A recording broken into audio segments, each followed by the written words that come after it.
Hello students, welcome back to my channel. आज इस video में हम क्लास 7 का सिविक्स का chapter number 7 markets around us इसके बारे में पढ़ेंगे। ठीक है, तो मार्केट तो आप सबको पता है कि क्या होती है। मार्केट वो जगह होती है जहाँ से हम कोई अपनी ज़रूरत का सामान लेकर आते हैं। तो आजकल तो मार्केट्स ऑनलाइन भी हो गई हैं, तो हमको कहीं बाहर जाने की ज़रूरत नहीं पड़ती है। हम घर बैठे बैठे ही ऑनलाइन सब कुछ ऑर्डर कर देते हैं, और अक्सर मैं तो ऐसे ही करती हूँ क्योंकि मुझे बाहर जाना थोड़ा कम अच्छा लगता है। इसलिए मैं प्रेफर करती हूँ कि मैं ऑनलाइन मार्केट से ही, क्योंकि मुझे एक तो वैरायटी बहुत अच्छी मिल जाती है सामान की, ऊपर से प्राइसेस भी आपको अलग अलग एक ही प्रोडक्ट के मिल सकते हैं, तो आप कंपेयर कर सकते हैं, बार्गेनिंग पावर आपको मिल जाती है। ठीक है, तो मार्केट्स जो हमारी ट्रेडिशनल मार्केट्स चलती आ रही हैं वो कौन सी मार्केट्स होती हैं, इस चैप्टर में हमको वो बताया गया है। ठीक है, तो हम स्टार्ट करते हैं। We go to the market to buy many things, vegetables, soap, toothpaste, masala, bread, rice, dal, clothes, notebook, biscuits, यानी कि हर चीज़ जो आपकी ज़रूरत की हर चीज़ है वो आपको मार्केट से ही मिलती है। अगर हम इन सब चीज़ों की लिस्ट बनाएं कि हम क्या क्या खरीदते हैं तो ये बहुत लंबी हो जाएगी, है ना। क्योंकि इतनी सारी चीज़ें होती हैं कि हमें सुबह से लेकर रात तक कुछ ना कुछ नया चाहिए ही होता है, तो हम वो मार्केट से या तो परचेज़ करते हैं या किसी से परचेज़ करवाते हैं। There are many kinds of markets that we may visit for everyday needs. तो हमारी जो डे टू डे नीड्स के लिए, जैसे कभी साबुन चाहिए, कुछ बिस्किट चाहिए, तो इस तरह की डे टू डे नीड्स के लिए जो चीज़ चाहिए होती है उसके लिए हम अलग टाइप की मार्केट में जाते हैं। ठीक है, जैसे shops, hawkers, stalls and are neighbourhood weekly market, large shopping complex. ठीक है, मॉल्स भी होते हैं, perhaps even a mall. In this chapter, we look at some of these markets and try to understand how the goods that are sold in their reach buyers. ठीक है, तो किस तरीके से यहाँ पर सामान बेचा जाता है, मार्केट्स किस टाइप की होती हैं, और ये बायर्स इनके कौन होते हैं और सेलर्स कौन होते हैं, कौन बेचता है कौन खरीदता है, और किस टाइप की प्रॉब्लम्स ये दोनों ही फेस करते हैं, बायर भी और सेलर भी। ठीक है, तो सबसे पहले आती है वीकली मार्केट। वीकली मार्केट को हम वीकली मार्केट इसलिए कहते हैं क्योंकि वो वीक में एक दिन लगती है, एक पर्टिकुलर डे, जैसे हम कहते हैं सोम बाज़ार, बुध बाज़ार। ठीक है, आपके घर के आसपास भी लगते होंगे। ठीक है, weekly markets do not have permanent shops. इनकी परमानेंट शॉप्स नहीं होती हैं, वो आपको पता है रोड साइड पर ही अपनी छोटी सी शॉप लगा लेते हैं particular day of the week पर, और फिर आपको पता होता है कि वहाँ पर मार्केट लगी होगी, तो आप सब लोग वहाँ जाकर जिसको सामान खरीदना है वो खरीदते हैं। ट्रेडर्स क्या करते हैं, shops for the day and उसी दिन लगाते हैं और फिर शाम तक बंद कर देते हैं। फिर क्या करते हैं, एक दूसरी जगह पर जाते हैं अगले दिन, जहाँ पर शायद जैसे आज मंगल बाज़ार कहीं और लगा है तो बुध बाज़ार कहीं और लगेगा, तो फिर वो बुध बाज़ार वाली जगह पर भी जाएंगे। ठीक है, तो इस तरह की हज़ारों मार्केट्स इंडिया में हैं। लोग क्या करते हैं, यहाँ पर अपनी हर डेली की रिक्वायरमेंट्स के लिए आते हैं। मैनी थिंग्स जो वीकली मार्केट में अवेलेबल होती हैं वो बहुत थोड़ी सस्ती होती हैं नॉर्मल दुकानों से। ठीक है, ऐसा इसलिए होता है क्योंकि इन शॉप्स की अपनी परमानेंट बिल्डिंग तो होती नहीं। परमानेंट बिल्डिंग होती तो वहाँ की बिजली का भी उनको बिल देना पड़ता, और शायद रेंट भी देना पड़ता, उसकी मेंटेनेंस भी देनी पड़ती। तो वो सारा खर्चा किससे लेते, वो अपने बायर से ही लेते, अपने उसके बेचे जाने वाले प्रोडक्ट में उसकी वैल्यू को ऐड करके। लेकिन ऐसा यहाँ पर नहीं होता क्योंकि इनके पास अपनी कोई शॉप तो होती नहीं, तो इनके एक्स्ट्रा खर्चे नहीं होते। ठीक है, तो they have to pay rent, electricity fees to the government. They also have to pay wages to their worker. और अगर दुकान होती तो वहाँ पर जो कुछ लोग काम करते हैं उनको सैलरी भी देनी पड़ती। वीकली मार्केट्स में जो शॉप ओनर्स हैं वो अपनी चीज़ों को स्टोर कर लेते हैं, they sell at home. Most of them are helped by their family members. तो क्या करते हैं कि फैमिली के मेम्बर, कई बार फादर एंड सन दोनों आके वीकली मार्केट में अपना सामान बेचते हैं, इसलिए उनको वर्कर्स की ज़रूरत पड़ती नहीं है। तो वो अपना खर्चा कम करने के लिए कि उनको सैलरी ना देनी पड़े, तो वो क्या करते हैं, उनको वर्कर्स नहीं रखते हैं, अपनी ही फैमिली मेम्बर्स के साथ काम करते हैं। वीकली मार्केट्स में एक लार्ज नंबर ऑफ़ शॉप्स भी होती है, यानी कि बहुत सारी शॉप्स आपको मिल जाएंगी, बहुत सारे लोग एक सामान बेचने वाले मिल जाते हैं, एक ही टाइप का सामान बेचते हैं। इसका मतलब है कि कंपटीशन तो उनमें होता है कि अगर हमें कोई एक जगह पर कोई प्रोडक्ट अच्छा नहीं लगा तो हम अगली दुकान पर फटाफट चले जाएंगे, और अगर सस्ता भी मिल रहा होगा तो हम ले सकते हैं। अगर कोई ट्रेडर ऐसा होता है जो प्राइस ज़्यादा चार्ज करता है, तो लोग क्या कर सकते हैं, एक शॉप से दूसरी शॉप पर उसी चीज़ को ख़रीदने के लिए जा सकते हैं। ठीक है, ज़रूरत तो नहीं कि एक ही दुकान से खरीदे जहाँ पर महंगी मिल रही है जबकि सब एक ही चीज़ बेच रहे हैं। तो where the buyer can bargain and bring the price down. तो बायर क्या कर सकता है, जब उसे पता है कि सेलर को पता है कि मेरी दुकान छोड़ के दूसरी पे भी जा सकता है, तो बायर जो सेलर होता है वो कोशिश करता है कि वो खुद ही पहले ही सस्ता दे दें जिससे कि वो अगली दुकान पर ना जाए। One of the advantages of weekly markets की एक एडवांटेज ये भी है कि आपको ये सारी चीज़ें जो आपको ज़रूरत पड़ती है वो एक ही जगह पर मिल जाती है। तो आपको देखते होगे ना मार्केट्स में सारी चीज़ें जो वीकली मार्केट्स में सब कुछ मिल जाता है। तो सब्जी भी मिल जाती है, आपको कपड़े भी मिल जाते हैं, आपको शूज़ भी मिल जाते हैं, आपको तो क्या होता है फ्रूट्स भी मिल जाते हैं। तो हर चीज़ मिल जाती है। जब भी अगर आपको vegetables, groceries, cloth items, utensils ये कुछ भी चाहिए आपको वहाँ से मिल जाएगा। आपको अलग अलग एरियाज़ में नहीं जाना पड़ता अलग अलग चीज़ लेने के लिए। तो लोग क्या करते हैं इन मार्केट्स में जाना इसलिए पसंद करते हैं because they have a choice and variety of goods, क्योंकि उन्हें एक ही चीज़ जो उन्हें चाहिए उसकी अलग अलग टाइप्स देखने को मिल जाती हैं कि कोई अलग अलग कलर्स की, अलग अलग डिज़ाइन की चीज़ें, ठीक है। तो आपको अलग अलग टाइप की चीज़ें कई मिल जाती हैं, तो आपको वैरायटी मिल जाती है, इसका मतलब ये है। तो शॉप्स इन द नेबरहुड जो आपके ये होती है, देखिए ये आपकी वीकली मार्केट्स इस टाइप से लगती हैं। जैसे कपड़ा बेच रहा है ये, तो ये समीर है, as a small trader in the weekly market, he buys clothes from the large trader in the town and sells them in the 6 different markets. वो 6 दिन अलग अलग जगह पर वीक में मार्केट लगाता है। और ही एंड अदर क्लोथ सेलर्स वो क्या करते हैं ग्रुप्स में जाते हैं। उनकी एक मिनी वैन भी है। उनके जो कस्टमर्स हैं जो विलेजेस से आते हैं मार्केट प्लेस पर ख़रीदने के लिए, तो फेस्टिवल के टाइम्स पर जैसे दीपावली एंड पोंगल में उनका बिज़नेस बहुत अच्छा होता है, लोग ज़्यादा चीज़ें खरीदते हैं। नेबरहुड में जो आपकी शॉप्स हैं आपने देखा होगा कि वीकली मार्केट्स बहुत सारी वैरायटी ऑफ़र करती हैं सामान की। तो हम जो बाय करते हैं चीज़ें other from other kinds of markets, हम ऐसा तो है नहीं कि वीकली मार्केट्स में सारी चीज़ें मिलती हैं तो हम सब कुछ वहीं से खरीद के आते हैं। हमें और टाइप की मार्केट से भी हम कुछ ना कुछ खरीदते रहते हैं। तो ऐसी शॉप्स भी होती है जो आपको आपके घर के पास सर्विस देती हैं, ठीक है। आपके घर के पास सामान मिल जाता है। जैसे कि कभी कोई घर में आया, आपकी मम्मी बोलते हैं जाओ बिस्किट और नमकीन लेके आओ, तो अपने घर के पास वाले शॉप पर जाते हो ना, तो सामान लेकर आते हो फटाफट। कभी दूध का पैकेट लाना है, कभी दही का पैकेट लाना है, कभी कोई भी इस तरह का सामान होता है जो आपको रोज़ चाहिए। तो आप वीकली मार्केट का वेट तो करोगे नहीं, आप अपने पड़ोस की मार्केट में या पड़ोस की शॉप में जाओगे। तो हम मिल्क डेयरी से ले सकते हैं, ग्रॉसरीज डिपार्टमेंटल स्टोर से, स्टेशनरी का सामान लेते हैं, ईट खाने की चीज़ें, मेडिसिन हम क्या केमिस्ट वगैरह से ले सकते हैं, ठीक है। तो इस तरह की जो परमानेंट शॉप्स होती हैं, जबकि बाकी जो हमने वीकली मार्केट्स में पढ़ी थी वो रोड साइड स्टॉल्स होती है। And as that of vegetables hawkers, कई बार क्या होती है सब्जी बेचने वाले खड़े होते हैं, फ्रूट बेचने वाले, और ये जो मैकेनिक वगैरह होते हैं वो भी सड़क के किनारे खड़े होते हैं। तो इस तरह की परमानेंट शॉप्स होती हैं। शॉप्स जो आपके नेबरहुड में हैं वो बहुत यूज़फुल हैं बहुत तरीक़ों से। उसके लिए क्यों, एक तो हमारे घर के पास होती है, दूसरा हम उस पर ऐसा तो है नहीं कि जैसे वीकली मार्केट में एक ही दिन बाज़ार लगता है तो एक ही दिन जाना पड़ता था, लेकिन यहाँ पर हम किसी भी दिन जा सकते हैं, किसी भी वक्त जा सकते हैं। यूजुअली बायर और सेलर्स वो एक दूसरे को जानते होते हैं, और ये जो है ये उधार भी देते हैं सामान। जैसे हम किसी दुकान से हर महीने राशन का सामान लेते हैं तो वो क्या करता है महीने के महीने हमसे पैसे ले लेता है, और हम पूरे महीने में जितना भी राशन का सामान लाना होता है वहाँ से ले आते हैं। तो इसका मतलब ये है कि आप कभी भी ख़रीद लीजिए और आप उसके लिए पे आप बाद में कर सकते हैं। जैसे इस एग्जाम्पल में सुजाता के केस में Sujata and Kavita were sent to buy groceries from their neighbourhood shops, ठीक है। अपने पास की शॉप से वो कुछ सामान लेने गई। ये वही शॉप थी जिस पे वो नॉर्मली जाती थी। तो ये आज बहुत क्राउडेड थी, बहुत ज़्यादा भीड़ थी। शॉप ओनर ने क्या किया कि वो अपना शॉप को खुद ही संभाल रहा था अपने 2 हेल्पर्स के साथ। जब उन्होंने देखा कि they get to into the shop, Sujata ने क्या किया एक लिस्ट दिखा दी उसे कि मुझे ये सामान चाहिए। She in turn began asking for helpers, तो वो क्या करने लगी साथ साथ जो उसके हेल्पर्स थे उसको कहने लगी कि ये सामान तोल दो, ठीक है। और तब तक कविता आसपास देखती रही कि और क्या क्या सामान रखा है। टॉप लेफ्ट शेल्फ पर वहाँ पर अलग अलग ब्रांड के डिटर्जेंट केक्स रखे हुए थे, और दूसरे शेल्फ पर टूथपेस्ट थे, talcum powder, shampoo, hair oil, अलग अलग ब्रांड्स के, अलग अलग कलर्स के, बहुत अच्छे लग रहे थे। तो ऑन द फ्लोर ले अ फ्यू सैक्स, कुछ बोरियाँ भी रखी हुई थी, ठीक है। तो लगभग 20 मिनट लगे सब सामान को तोलने में और पैक करने में। सुजाता ने एक नोटबुक दिखाई और women noted the amount ₹3000 in the notebook and gave it.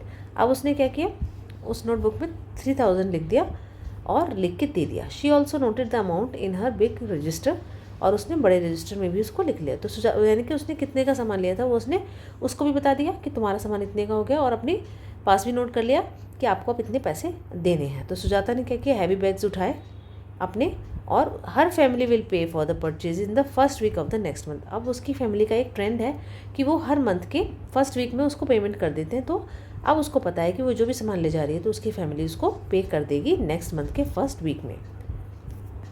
You might have notice that there are different kind of sellers even in the neighbourhood markets. तो अलग अलग टाइप के सेलर्स होते हैं नेबरहुड मार्केट्स में। कुछ की परमानेंट शॉप्स होती हैं और कुछ रोड साइड पे खड़े रहते हैं, जैसे फ्रूट वेंडर्स। ठीक है, शॉपिंग कॉम्प्लेक्सेस एंड मॉल्स। अब तक हमने ये देखी हैं 2 टाइप की मार्केट प्लेसेस, वीकली मार्केट्स और हमारी जो पड़ोस की मार्केट्स थी वही देखी हैं। लेकिन अर्बन एरियाज़ में यानी कि शहरों में और तरह की मार्केट्स भी होती हैं, उनको हम क्या बोलते हैं? शॉपिंग कॉम्प्लेक्सेस यानी कि मॉल्स।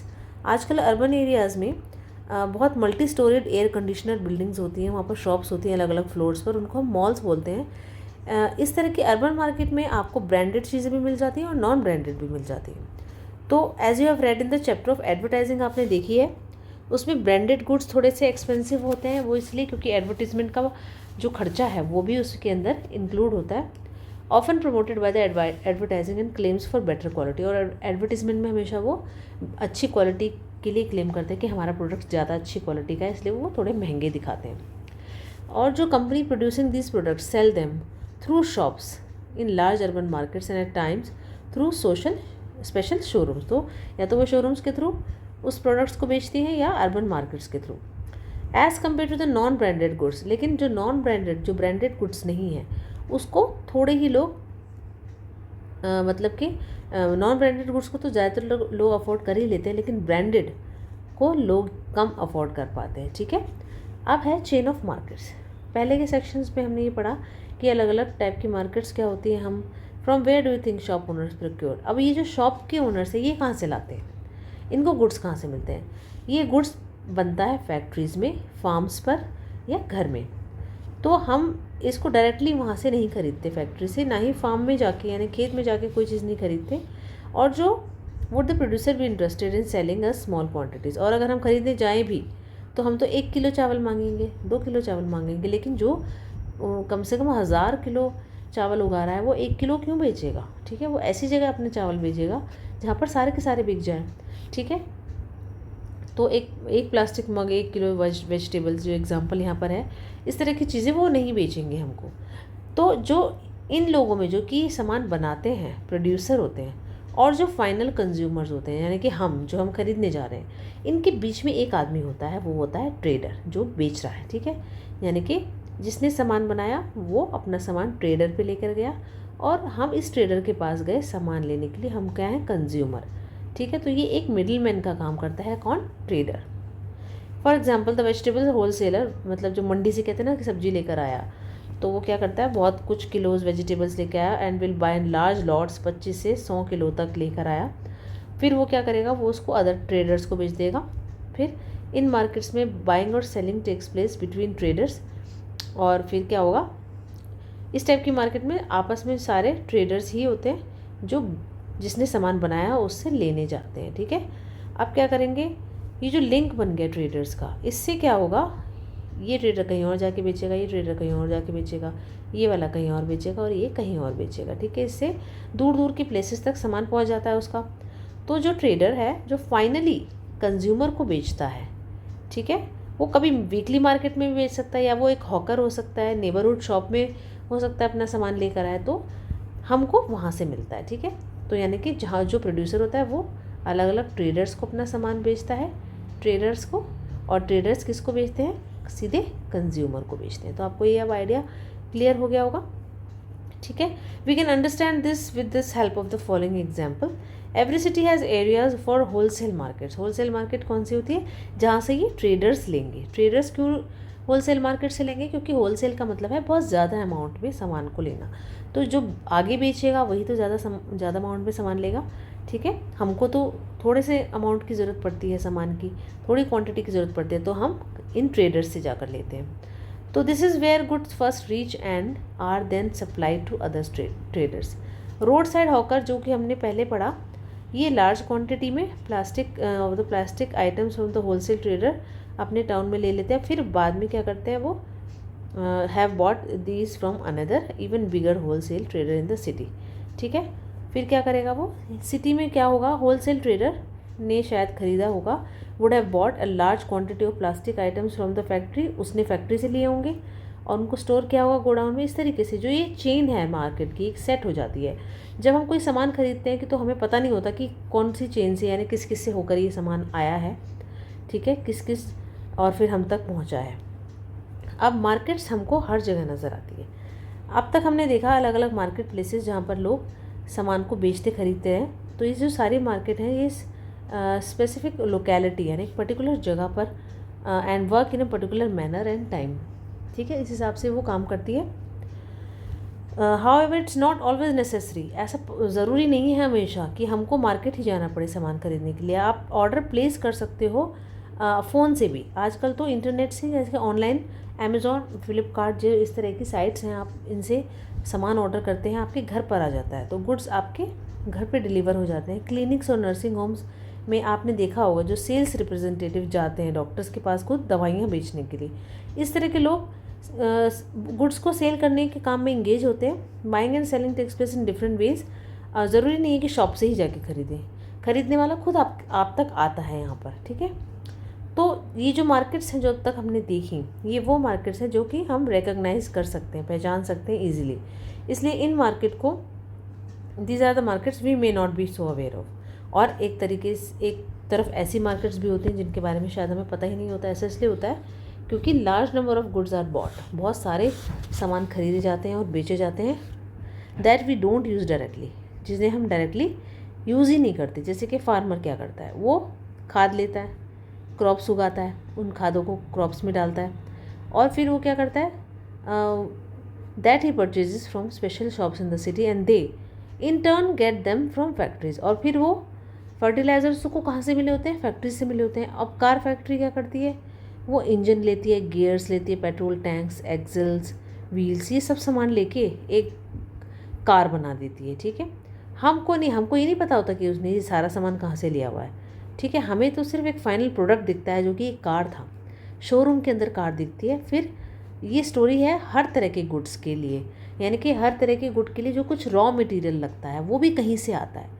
तो वो जो हमको जो सेलर नज़र आ रहा है वो एक तरीके से किसी और चीज़ का बायर भी है। उसने बहुत सारी छोटी छोटी चीज़ें किसी से ख़रीद कर एक नई चीज़ बनाकर हमको सेल की है। तो जो सेलर है वो प्रोड्यूसर है, ऐसा हम नहीं कह सकते। प्रोड्यूसर अलग हो सकते हैं और सेलर अलग हो सकता है। मार्केट्स एंड इक्वालिटी, इस चैप्टर में हमने शॉप ओनर्स के बारे में पढ़ा। वीकली मार्केट में और शॉपिंग कॉम्प्लेक्स, तो अलग अलग टाइप के लोग होते हैं। कुछ स्मॉल ट्रेडर्स होते हैं जिनके पास बहुत कम पैसे होते हैं अपनी शॉप को चलाने के लिए, कुछ ऐसे होते हैं जिनके पास बहुत सारा पैसा होता है अपनी शॉप को सेटअप करने के लिए। तो उनकी जो अर्निंग होती है वो भी अनइक्वल होती है। वीकली मार्केट में वो बहुत थोड़ा कमा पाते हैं, उनका प्रॉफिट बहुत कम होता है, लेकिन शॉपिंग कॉम्प्लेक्स में बहुत ज़्यादा प्रॉफिट होता है। सिमिलरली बायर्स भी अलग अलग जगह पर रहते हैं। There are many who are not able to afford the cheapest of goods while others are busy shopping in malls, ठीक है। ऐसे बहुत से लोग होते हैं जो ख़रीदने वाले, वो छोटी चीज़ें भी अफोर्ड नहीं कर पाते और कुछ लोग मॉल्स की चीज़ें भी खरीद लेते हैं। तो हम ये कह सकते हैं वी कैन बी बायर्स और sellers in these different market depends upon among other things on the money that we have. तो हम किस टाइप की मार्केट में जाएंगे ये डिपेंड करता है कि हमारे पास पैसा कितना है खरीदने के लिए।